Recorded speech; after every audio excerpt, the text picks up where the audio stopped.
everybody, KC here. So I just came into contact with some Circana research that on the one hand really surprised me, and on the other hand didn't surprise me at all.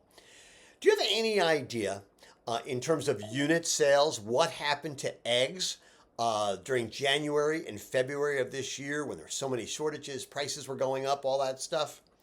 Well, it ends up they were up 4%. Unit egg sales were up 4% during January and February.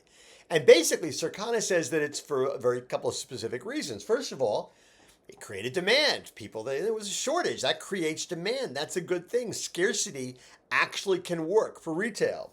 Second, people kind of became aware of how versatile eggs are, that you can use them in a lot of different ways. And third, and this is something we talked a lot about on Morning Newsbeat during January and February, they're an amazing value. Yes, eggs used to be $2.99 a dozen. They go to $4.99 a dozen, $6.99 a dozen, even $8.99 a dozen. There's still a greater value than a lot of things in the store, especially because they're so versatile. So unit egg sales went up. That's really extraordinary to me. And you know what also is interesting? Breakfast meat sales went up. Both bacon, sausage, things like that, sales went up. And I think a lot of it is because attention was drawn to the category. That's what retailers have to do on an ongoing basis, right? I think in the case of eggs, people generally just put them out, they stock them, they sell them, they replenish them, and they don't pay a lot of attention to that category.